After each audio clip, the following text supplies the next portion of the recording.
Hi, welcome to the video for Module 14 about testing for an association when we have categorical response variables. When we're comparing groups that have a categorical response variable, we use the categorical explanatory variable to form two groups. Then we calculate the proportion with a particular response from the response variable within each of the groups that we formed.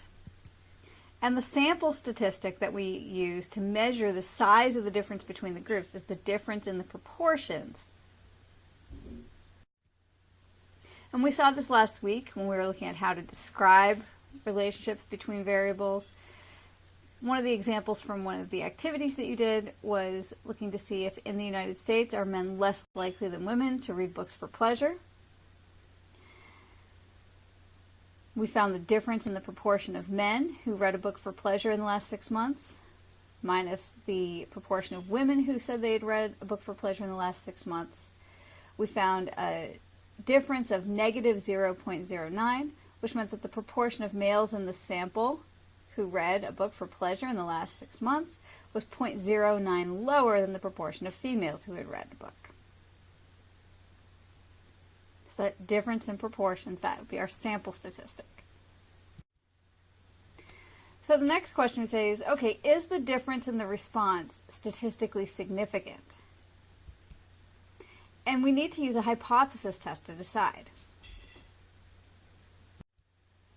The first thing we're going to need to do a hypothesis test are our null and alternative hypothesis. In this case, the null hypothesis is always going to be that there's no real difference in the response between the two groups. And the alternative is that there is a difference in the response between the two groups.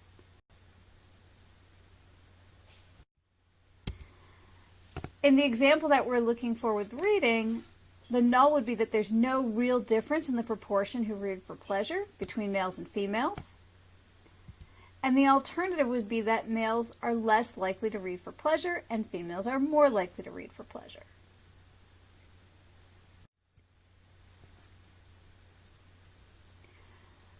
So in order to decide if something is statistically significant, we need to figure out if the sample statistic, the difference in proportions that we observed, is very unlikely to occur by chance if there's no real difference in response between the two groups.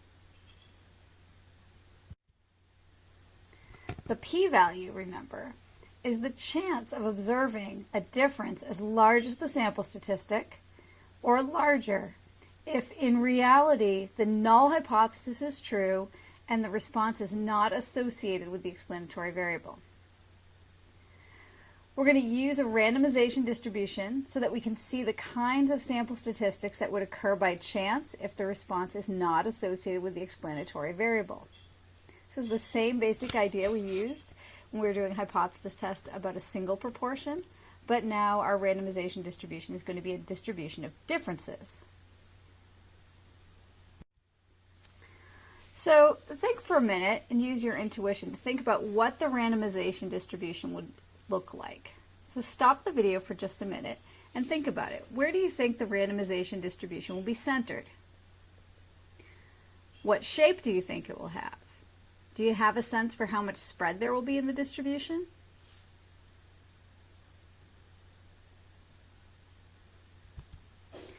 Since the randomization distribution is simulated to show us the kinds of sample statistics that might occur if the null hypothesis is true, the sample statistic is the difference in proportions, and the null hypothesis would be that the proportions are not different. So it's going to be centered around the null hypothesis of no difference, so centered around 0. The shape of the distribution is probably going to be bell-shaped because randomization distributions usually are, unless the sample sizes are very, very small. The spread is a little bit harder to think about, and that's why we really need to simulate a randomization distribution.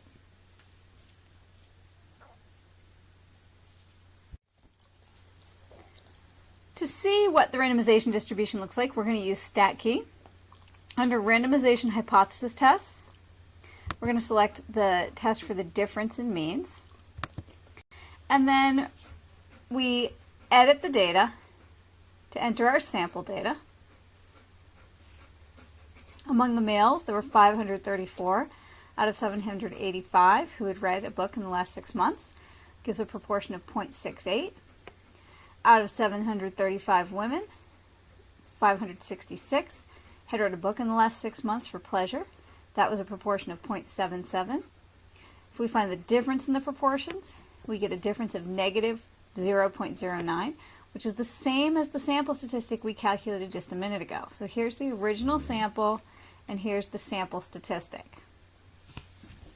Now, for each randomization sample, it is taking the same number of people who've read a book, but splitting them up into different groups of the same size and calculating the proportion out of this 785 people who'd read a book and the proportion of this 735 people who'd read a book, and calculating the difference in those proportions. And the difference of those proportions gets plotted over here on this dot plot. So each dot on this plot is going to represent the difference in proportions from one randomization sample that's simulated, assuming that whether or not a person has read a book in the last 6 months has nothing to do with their gender. Here's the randomization distribution with 1,000 samples. We can see that, in fact, the distribution is bell-shaped and centered very close to the null hypothesis of no difference. And it gives us a sense, each dot, remember, represents the difference in proportion. So these are the types of differences that we might see by chance if really gender has nothing to do with whether or not a person's been reading. Some things would be likely differences to observe just by chance, and some that would be unlikely. So the next thing we're going to do is we're going to use that randomization distribution to find the p-value. The first thing we need to do is decide which tail we want to use, and that depends on the alternative hypothesis. Then we're going to use the sample statistic, which is the observed difference from the original sample. And finally, we'll find the p-value by looking at the proportion of dots that are in the appropriate tail that are at our sample statistic or beyond. So take a minute and try to find the p-value yourself.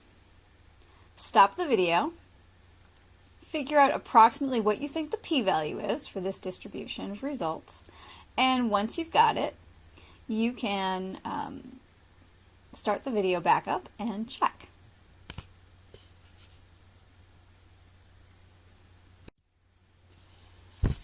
Okay, so here, because we're testing to see if there's evidence that men are less likely to read, we're using a left tail. The observed sample statistic was a difference of negative 0.09. So we're looking at the proportion of the dots down here at negative 0.09 or further into the left tail. You can see that StatKey found one dot out there out of 1,000 samples. Only one had a statistic that was as extreme as this, and that proportion comes out to 0.001, and here's our p-value right here.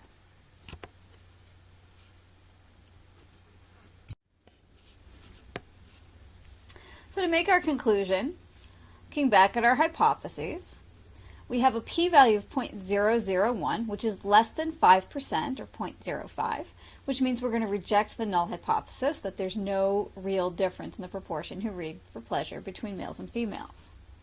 This means we have strong evidence in favor of the alternative. So our conclusion is there is strong evidence that males are less likely to read for pleasure than females.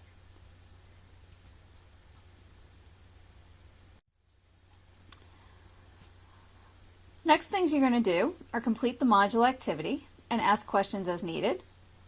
Then check the solutions, and again, ask questions if there's anything you're feeling unsure about. Finally, you can complete the module quiz, and it'll be the last module quiz of the whole semester. Have a good day.